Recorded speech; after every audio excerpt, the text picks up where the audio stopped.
with the documents and all that. Back to you in studio, Ian. Well, indeed, it is agony for those families whose loved ones are stuck in Russia. We hope that they can get the much-needed help required to bring their kins home, whether dead or alive, like they say. And you'll get more detailed reports, like Winfrey's, rightly put it in our subsequent bulletins, more so at 7 and 9 p.m. Now, Law Society of Kenya elections are currently underway to elect new leaders, including the president and council members. The three main candidates have already cast their votes, and voting is underway across the country. Our reporter Esther Diana is on the ground and joins us now live. Esther, I know you've spoken to many lawyers who've cast their votes, including the current president of the Law Society of Kenya, that is Faith Odhiambo. Her tenure has been marked by very renewed calls for justice. She stood very firm during the protest, especially during the Gen Z demonstrations in July 2024. I mean, what are the expectations of the current president and even legal minds or learned friends who are there in regards to the administration that will take over from the Faith Odhiambo-led team? All right, good afternoon to you, Keitani. We're coming live to you from the Supreme Court of Kenya here in Nairobi. And as you rightly put, we've had several expectations from the advocates of the High Court. We've spoken to the LSK outgoing President Faith Odhiambo, and they have reiterated the expectation and their hopes for the incoming leaders of the Law Society of Kenya. And key to bring it up to speed, what they expect is that the leaders who are going to take office will uphold the rule of law and essentially not become the puppets of the electoral regime. Essentially, they are saying these are rather the elected leaders should be able to protect the rule of law. And we've also spoken to James Orengo, a Kenyan politician, and he's also explained to us that going forward, especially that these elections are coming at such an advantage time that the general elections are in the near future. So essentially the message they're putting out there is that when these leaders take office, they should essentially uphold the rule of law, ensure that the political class uphold the rule of law, and rather stand for the rights of the Kenyans and not become the puppets of the political elite. And just to bring you up to speed, right now, we are at the Supreme Court, as I mentioned earlier, but these elections are taking place across the country, across different courts.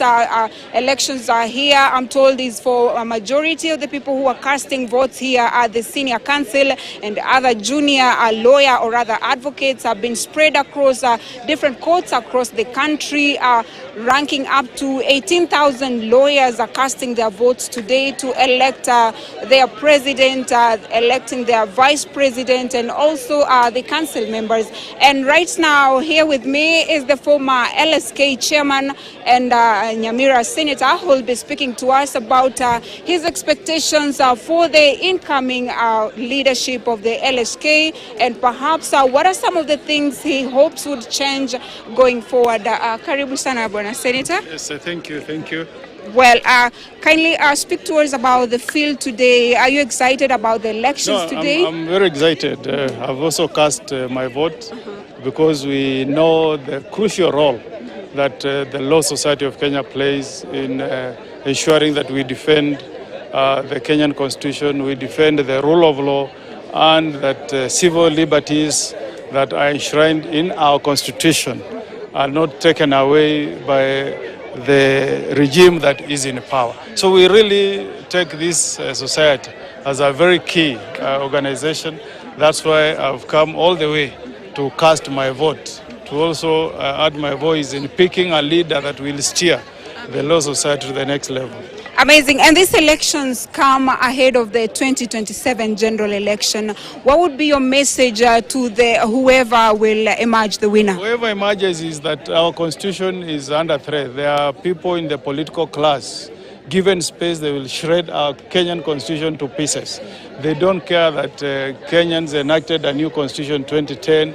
You have seen how people who gather in peaceful meetings that are allowed under our constitution gets harassed by the police, the harassment by the police, the killing of innocent Kenyans. So we are looking forward to a president who will be very alert, who will remain independent, who will be very firm in ensuring that we don't reverse the democratic gains that this country has gained under the 2010 constitution. If we relax, we will go back to the Kanu days. That's why it's very important that lawyers get it right by electing the right candidate, an independent-minded candidate, somebody who values rule of law and who will step forward and put his life on the line to defend the constitution, to defend the rule of law, and to defend the rights of Kenyans. Amazing. And finally, what do you think about the turnout today?